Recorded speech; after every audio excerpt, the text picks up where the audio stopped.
Good morning সবাইকে, তোমাদের সবাইকে জানাই সমৃদ্ধিস ডেলি ব্লগ চ্যানেলে স্বাগত। তো দেখো, ওখানে আমি সকাল সকাল ঘুম থেকে উঠে একটু বসে বসে বাইরের দিকটা দেখছিলাম। তো তারপরে চলে গেলাম স্নান টান করে একেবারে ঠাকুর ঘরে। আজকে তো তোমরা সবাই জানো আজকে মনসা পুজো। তো মনসা পুজো এখানে আগে আমি ঘরের ভোগ সাজিয়ে দেবো, তারপরে মনসার থানে আমি মাকে পুজো দিতে যাবো। তো চলো, এখানে আমি পুজোর কাজ শুরু করে দিয়েছি, কালীপিঠটা ভালোভাবে ধুয়ে দিয়েছি।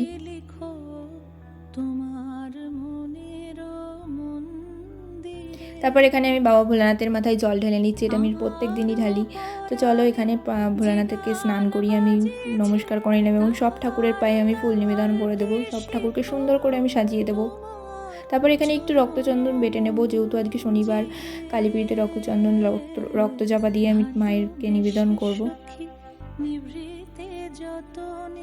তো চলো, এরপরে আমি ঠাকুরের জন্য ভোগ বানিয়ে নেব। ঠাকুরের জন্য আমি ফল প্রসাদ বানিয়ে নিচ্ছি। এখানে ঠাকুরকে ভোগও সাজিয়ে দিয়েছি, এবার সব ঠাকুরকে নিবেদন করে দেবো। ভোগ নিবেদন করে তুলসী পাতা দিয়ে দিচ্ছি, তারপরে ধূপ দ্বীপ জ্বালিয়ে ঠাকুরকে ধূপ দ্বীপ দেখিয়ে আমার পুজো শেষ করব।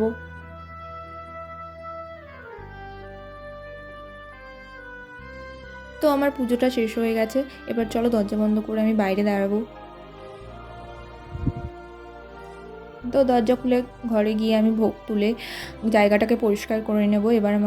এবার আমি ওই মনসা পুজোর জন্য আমি ফল প্রসাদ বানিয়ে নেব।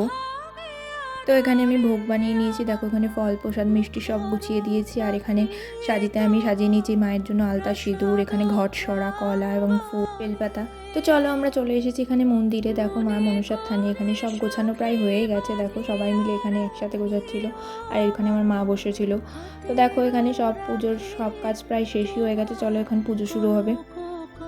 আমরা এই পুজোটা গ্রামের সবাই মিলে একসঙ্গে এখানে করি। তো চলো, এখানে দেখো সবাই আস্তে আস্তে আসছে।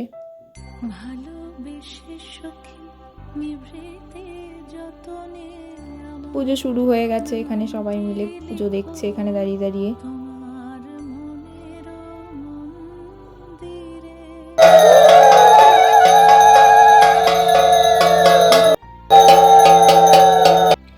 শেষ করে আমরা বাড়ির দিকে যাচ্ছি মা আর কাকি। তারপর আমরা বাড়ি গিয়ে রেডি হয়ে গেলাম, যেহেতু আমার দিদি বাড়িতে আজকে মনসা পুজো। তো চলো, আমি সানা এখানে সবাই রেডি হয়ে গেছি, বাড়ির সবাই মিলে আজকে যাচ্ছি আমরা দিদি বাড়ি।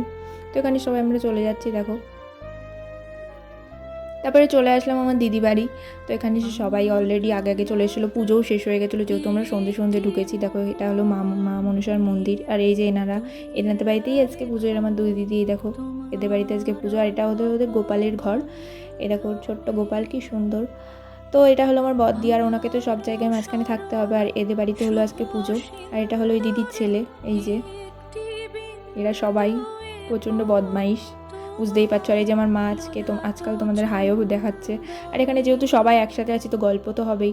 চলো, সবার সাথে একটু গল্প করে চলে আসলাম। আর এনার স্বাস্থ্য কোনো মতেই শেষই হচ্ছে না, শুধু আয়নার সামনে দাঁড়িয়ে সেজেই যাচ্ছে, লিপস্টিক পরছে, এইসবই করে বেড়াচ্ছে। চলো, এখানে আমরা একটু সবাই মিলে ফটো তুলে নিই। এখানে একটু ফটো সেশন চলছে দেখো।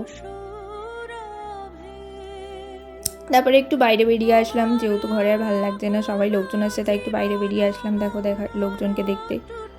তারপরে এখানে একটু বাইরে বসে গল্প করছিলাম। তোমার দিদির ছেলেকে বললাম একটু ক্যামেরা করে দেখি, যে ক্যামেরা করেছে ওই জানে, তোমরা দেখতেই পাচ্ছ।